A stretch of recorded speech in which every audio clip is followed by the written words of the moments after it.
Buenas tardes, bienvenidos a su clase en vivo número 2 de la unidad curricular Economía Política.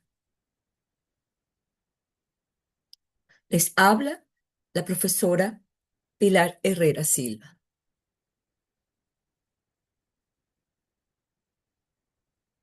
En esta ocasión veremos temas de la unidad o núcleo temático 2,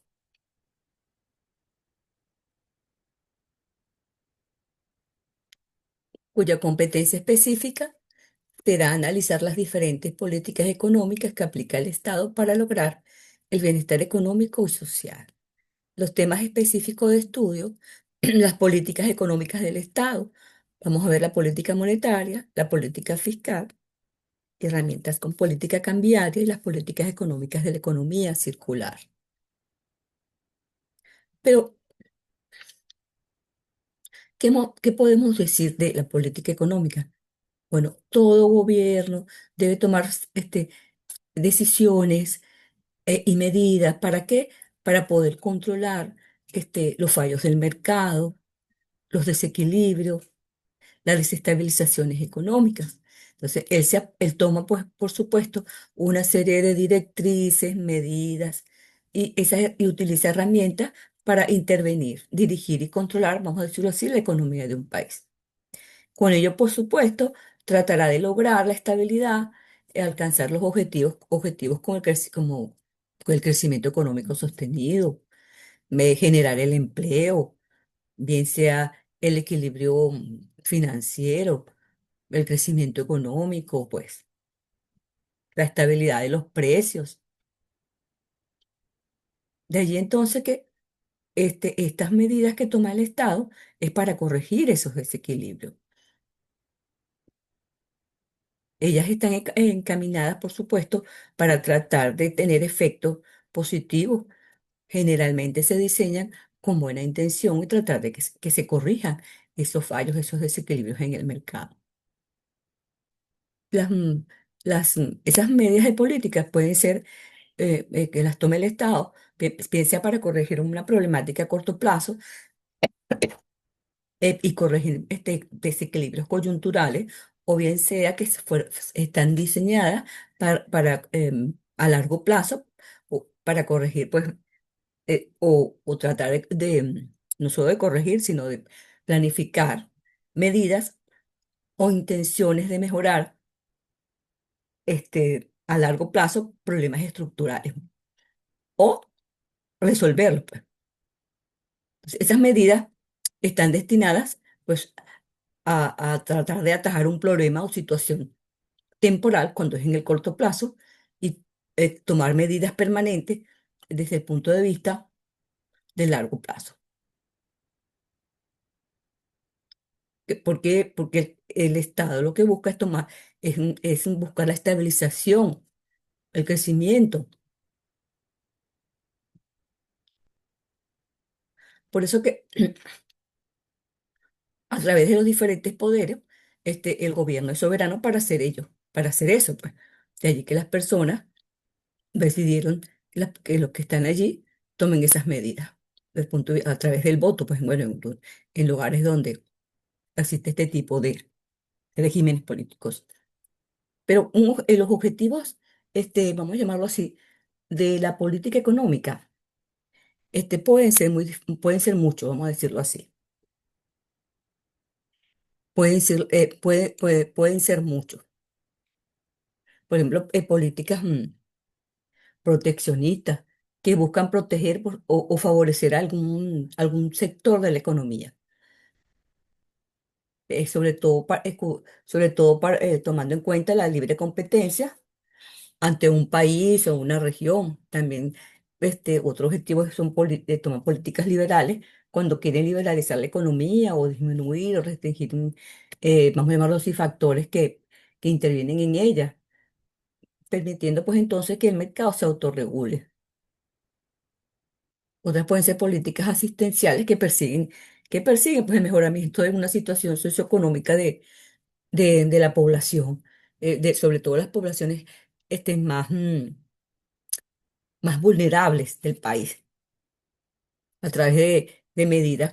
de asignaciones y por supuesto con ello tratar de disminuir la debilidad socioeconómica de, de esa población.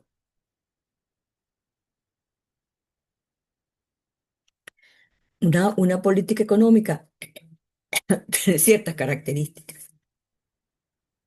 Primero que nada, pues son diseñadas e implementadas por el gobierno. Consisten en distintos tipos de medidas que le permite al Estado, pues, a través de esas políticas, es donde está su funcionamiento, pues, y que él puede estimular ciertos sectores deprimidos de la economía. Bueno, y permite, pues, adecuar el circuito económico productivo a las necesidades de la nación. También puede, están en función generalmente de las ideas o la ideología económicas y políticas de, del gobierno de turno que lo controle, bien sea de ideales de tipo de sistemas, un socialismo liberal, comunismo, capitalismo. Entonces, vamos a hablar de diferentes tipos de políticas. Vamos a hablar de la política fiscal. Ella se centra principalmente este,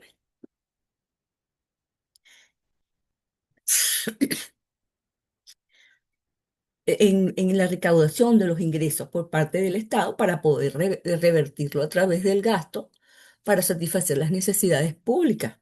Entonces, esa política fiscal tiene que ver con los tributos. Entonces, un gobierno usa ese tipo de política para recaudar dinero. ¿A través de qué instrumento? De los impuestos. Bien, a través de los tributos, que pueden ser tasas, impuestos, contribuciones especiales, ingresos para fiscales. Pero entonces, él decide cómo gastarlo. Bueno, él decide cómo gastarlo legalmente a través del presupuesto y destinarlo a salud, educación, infraestructura. Es de ahí que eso se le llame ingresos públicos a través de la recaudación y se le llame el gasto público a través de revertir esos ingresos para solventar las diferentes situaciones o las necesidades públicas. ¿Para qué se busca con estas medidas? Bueno, vamos a decirlo así, solventar esas situaciones, esos desequilibrios, mejorar, cumplir con los objetivos de los diferentes planes de la nación desde el punto de vista de que sean resolver problemas desde el punto de vista estructural, de largo plazo también. Entonces, el objetivo de esa política fiscal es influir, pues, por supuesto, la economía del país para reducir generalmente problemas como, vamos a decirlo así, el desempleo, controlar la inflación. Y eso lo consigue, pues, por supuesto, a través del gasto público y los impuestos. Si él puede, a través de esos gastos e ingresos, puede impulsar o frenar la actividad económica.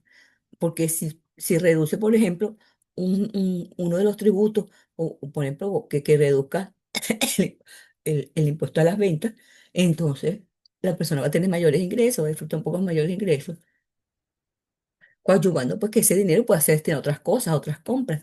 También puede, a través del gasto público, pues, eh, pe- eh, aumentar las infraestructuras, hacer más puentes, carreteras, eso aumentaría el empleo. Entonces, puede estimular o desestimular la economía. Por ejemplo, que quiera disminuir la demanda agregada y ayudar a controlar los precios. Entonces, puede ser que se llame una política fiscal contractiva. Por ejemplo, esto sería lo contrario de lo que acabamos de hablar. Pues aumenta los impuestos y reduce el gasto público. Eso es para desalentar inversiones privadas y, por supuesto, exportaciones netas. También existe una política neutral, que es que la política eficaz se basa en el equilibrio, pues equilibrar el nivel de gasto público con los ingresos totales. De ahí que para mantener la economía, lo que se dice enfriar la economía. Por ejemplo, en nuestro país, en la Constitución, hay una serie de principios en los cuales se basa esa forma de recaudar esos ingresos públicos. Por ejemplo, tenemos los principios de legalidad, de progresividad, la equidad y la no confiscatoriedad, la capacidad contributiva, la generalidad. Cada uno de ellos son importantes porque esa es la manera de cómo puede el Estado, en términos generales, pues recaudar. Porque la legalidad también es, vamos a decir que el Estado no puede arbitrariamente cobrar un impuesto o una tasa sin haber sido creado una ley para ese impuesto, esa tasa o esa contribución especial. Tiene que estar establecida una ley, o sea que cada impuesto, cada tributo tiene una ley. Y con ello entonces le garantiza al ciudadano que está protegido y no que arbitrariamente algún, a- desde el punto de vista del gobierno alguien decide cobrar un tributo. Eso tiene que estar aprobado y creada una ley. Desde el punto de vista del principio de progresividad, pues es que exige que la carga tributaria aumente a medida que se incrementa la riqueza o la capacidad económica del contribuyente. Entonces, cuando los ciudadanos perciben mayores ingresos, pues pagan proporcionalmente, pues un poco mayor y eso hace que exista una justa distribución de la renta. O sea, el que más gana, más paga. Y desde el punto de vista de la equidad y no confiscatoriedad, ese principio lo que busca es la distribución justa de las cargas públicas entre todos los ciudadanos.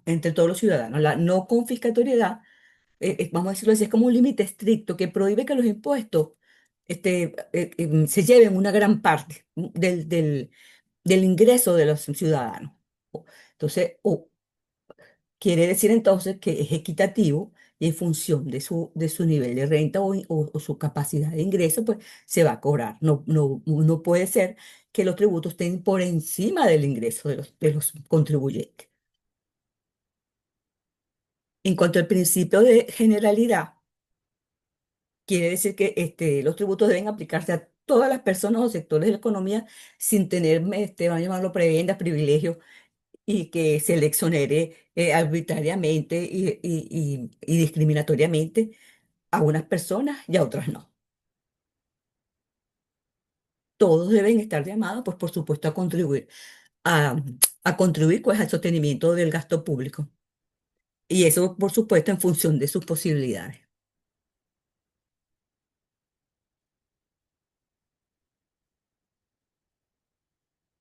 En cuanto a otra política económica que toma el Estado, tenemos la política monetaria. Esta tiene que ver con la cantidad de dinero que está circulando en la economía y, por supuesto, con las tasas de interés. Esta política monetaria generalmente quien la maneja son los bancos centrales de cada país. En nuestro país, el Banco Central puede manejar pues, esta política monetaria a través de la estabilidad de la moneda y de mantener el poder adquisitivo de la población. Entonces, esas acciones que toma ese Banco Central es para controlar la oferta monetaria, el crédito, las tasas de interés. De allí entonces que con esto se pueda mantener la estabilidad de los precios, o sea, con tratar de frenar la inflación y por supuesto preservar el, el- la capacidad de compra o el poder adquisitivo de la población o de la moneda, pues del dinero. Y con ello también puede promover el crecimiento económico. De allí que se utilicen varias herramientas desde el punto de vista de la política monetaria para lograr lo anteriormente mencionado. Tenemos las, las tasas de interés,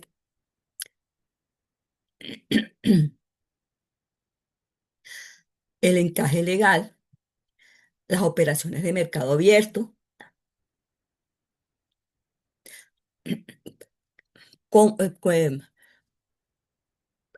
Para hablar de cada una de ellos, podemos decir que eso de la tasa de interés, pues es una tasa mínima que el banco pues cobra a los bancos comerciales por prestarle dinero a las personas.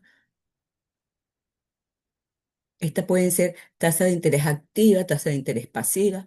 Entonces, Para ello pueden utilizar una política expansiva de tasas de interés o una política restrictiva de tasas de interés o también el encaje legal. Pero entonces, esa sería la segunda. Pero vamos a terminar de explicar bien la política expansiva de tasas de interés. Bueno, si el Banco Central, por ejemplo, baja la tasa, entonces los bancos comerciales pueden prestar más dinero o dinero, el costo del dinero es menor a la hora de prestarlo. O sea que la tasa de interés cobrada es menor. Eso lo que hace es que estimula el consumo y el crecimiento económico. Entonces, donde hay más dinero circulando, pues la gente compra más. Y en cambio, cuando es una política restrictiva de tasa de interés, cuando el gobierno quiere recoger mucha cantidad de dinero, recoger dinero de la calle, de las diferentes transacciones, y por supuesto, sube la tasa de interés a través de esa política restrictiva. Entonces los créditos se vuelven más caros y lo que hace es que se enfría la economía y por supuesto que ayuda a frenar la inflación, porque entre más dinero, generalmente cuando hay más dinero circulando en la economía en manos de poder del público, pues entonces los precios comienzan a subir y afecta entonces el ingreso de los ciudadanos por la vía de los precios.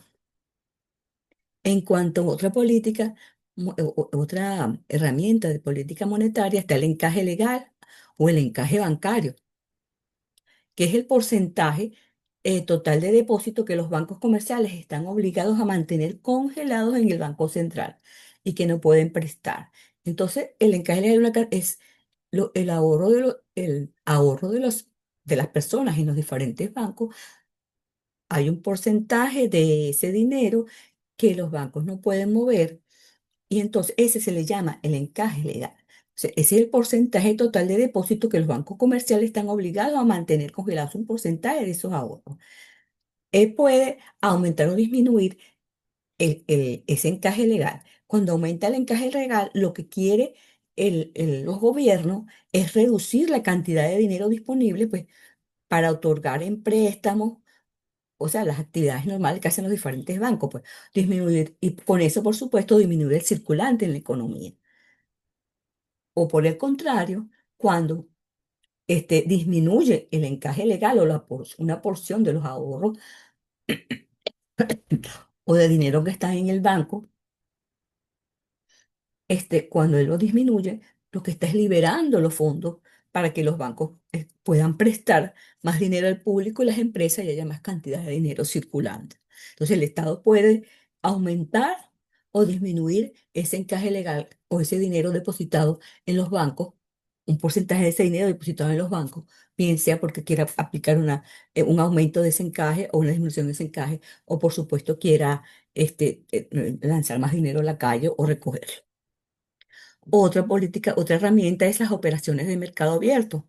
Esa sí tiene que ver con la venta o compra de títulos de deuda pública o bonos por parte del Banco Central. Por ejemplo, el Banco Central eh, vende bonos cuando quiere retirar dinero de circulación. Entonces, reduce la cantidad de dinero disponible en el mercado. Entonces, nos damos cuenta que la tasa de interés, el encaje legal, al igual que las operaciones de mercado abierto, puede entonces el Banco Central tirar más dinero a circulación o recoger dinero a través de estas herramientas. De allí entonces que se puede controlar la oferta y la demanda de dinero. ¿Qué tenemos entonces? Que las operaciones de mercado abierto, por ejemplo, cuando vende bonos, el Banco Central retira dinero de circulación, reduciendo la cantidad de dinero disponible en el mercado. O todo lo contrario, cuando él compra bonos, lo que está es inyectando dinero en la economía para estimularla. Generalmente nuestra política monetaria en Venezuela está dirigida pues para a frenar nuestro gran problema que es la inflación. Ha tratado de anclar el tipo de cambio y estabilizar la economía, bien sea a través de la inyección masiva de divisas. Y por supuesto ha mantenido una política de encaje legal restrictiva. Todo eso pues buscando estimular el crecimiento de los sectores económicos que generalmente no sean petroleros.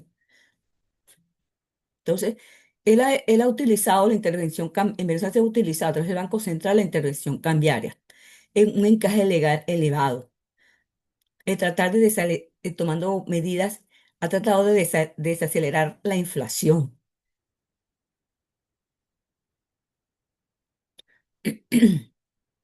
También, bueno, algo erróneo, pero ha emitido bolívares y ha tratado de expandir el crédito. Bueno, a pesar de las restricciones, el Banco Central ha flexibilizado en estos últimos tiempos em, la expansión del crédito para favorecer, por supuesto, me imagino que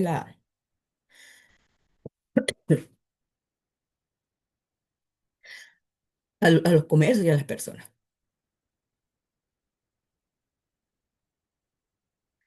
Otra política que toman los estados es la política cambiaria. Este tipo, la política cambiaria, lo que trata es de regular el valor de la moneda nacional, por supuesto, frente a las divisas extranjeras. Esto impacta directamente, por supuesto, en, en las importaciones y en las exportaciones, y sobre todo en las reservas internacionales. Cuando quieran estimular las importaciones o cuando quieran desestimularlas o viceversa las exportaciones. Entonces, la política cambiaria es un conjunto de acciones, directrices y normativas que implementan los gobiernos y bancos centrales para administrar el valor de la moneda nacional frente a divisas extranjeras. Ella lo que busca es garantizar la estabilidad económica, controlar la inflación y, por supuesto, mantener la competitividad internacional del país. Entonces, existen eh, mecanismos de intervención para ello. Tenemos que, para poder ejecutar esta política, ellos utilizan diferentes regímenes cambiarios, como el tipo de cambio fijo, el tipo de cambio flexible, la flotación administrativa. Por ejemplo, ejemplo no, ¿qué es eso del tipo de cambio fijo? Bueno, el Banco Central lo que establece es un valor específico para su moneda frente a otras divisas. Cómo se compra, cómo se vende, está establecido. El tipo de cambio es este y punto. Y las cantidades necesarias para mantenerlo. Él fija el valor de la divisa nacional en relación con las otras monedas u otras divisas. También existe otro tipo de cambio flexible o flotante, que es que el valor de la moneda nacional está determinada por el libre juego y oferta de la demanda en el mercado internacional sin la intervención directa del gobierno. Otra forma es la flotación administrativa, que se deja que el tipo de cambio fluctúe según el mercado. Pero la autoridad monetaria, o sea, el Banco Central, él se reserva el derecho de intervenir cuando las fluctuaciones son muy grandes, o sea, que aumente mucho, para mantener las reservas internacionales. O sea, que en la flotación administrativa, ok, se le deja al mercado determinar el valor, pues, de la moneda nacional frente a las otras divisas, pero él puede intervenir cuando las fluctuaciones son muy grandes, con el fin de mantener las reservas internacionales. Existen algunos instrumentos que utiliza para mantener el equilibrio en la economía y como herramientas como la compra y venta de divisas, porque puede inyectar o retirar moneda extranjera del mercado y así nivelar bien sea el exceso o la escasez de liquidez en un momento determinado. El Estado lo puede hacer. Otros son las tasas de interés, que modifica, pues, por supuesto, e influye en el flujo de capitales extranjeros que puedan entrar o salir del país, motivando, bien sea incrementando las tasas o disminuyéndolas, sobre todo para tratar de que entren flujos de capital extranjero o salgan del país. También a través de controles de capital o restricciones, pues que busca límites establecidos a la compra y venta, bien sea de divisas o las transacciones internacionales. Entonces, existen controles para y restricciones para esos capitales.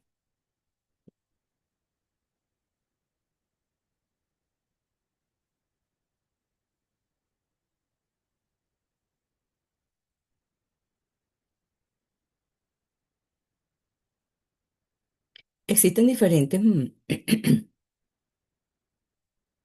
políticas económicas que muchos países que han tomado como el proceso de la economía circular, dejando ese proceso lineal de extraer, hacer o producir y desechar, ese proceso lineal de producción.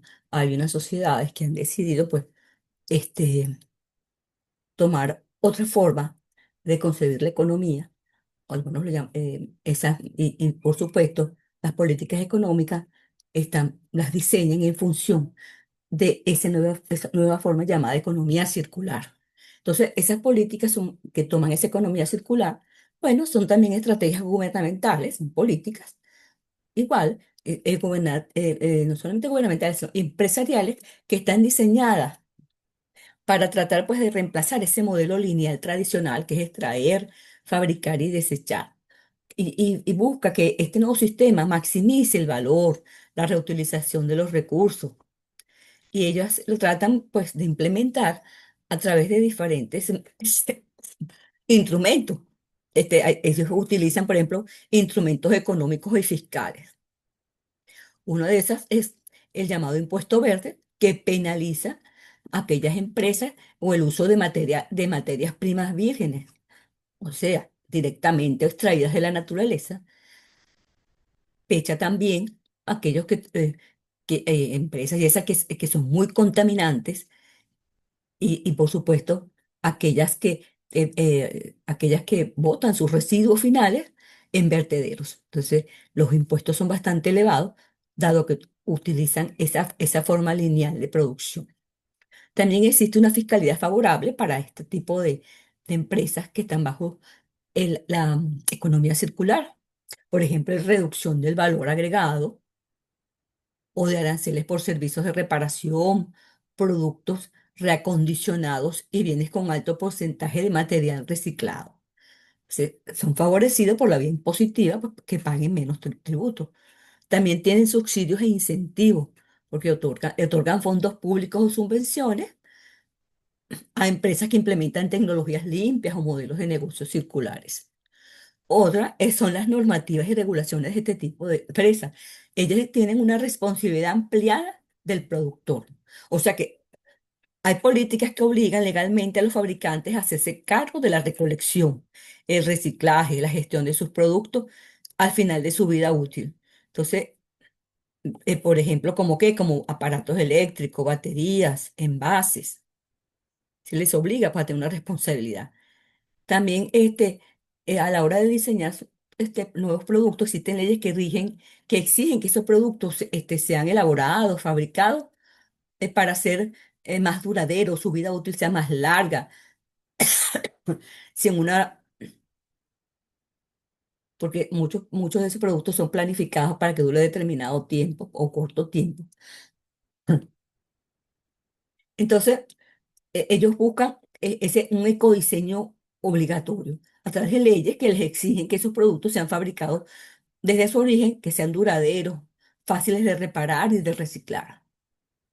También hay prohibiciones, hay políticas de prohibiciones de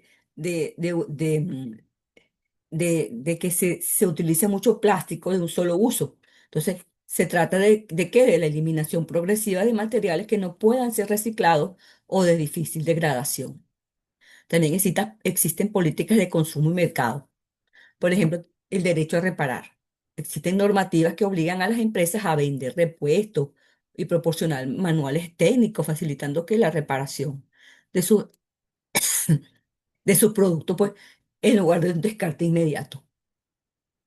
También está el etiquetado de circularidad, que son sistemas, vamos a llamarlos sistemas certificados, que informan al consumidor sobre la huella ecológica que deja ese producto, o sea, su vida útil estimada y, por supuesto, su reciclabilidad del producto. Por ejemplo, un pasaporte digital de un producto impulsado en la Unión Europea. Muchos países de la Unión Europea están bajo este modelo de economía circular. La compra pública verde, bueno, que obliga a los gobiernos y entidades públicas de priorizar sus compras, sus licitaciones, vamos a llamarlo así, de bienes y servicios, desde el punto de vista que sean bienes y servicios sostenibles y circulares. O sea, porque saben que los gobiernos compran mucho, entonces Imagínense si están en esa onda de la economía circular. Beneficia mucho, pues.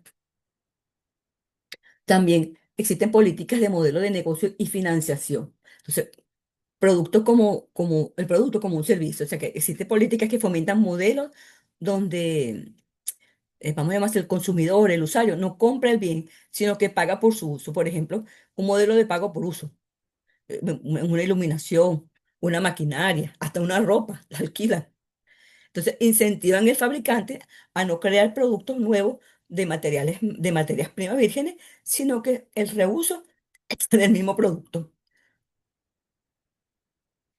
También se habla de las finanzas sostenibles, que son políticas que establecen líneas de crédito especiales y bonos verdes para proyectos empresariales que demuestran un impacto positivo en la reducción de residuos y, por supuesto, la llamada huella ecológica.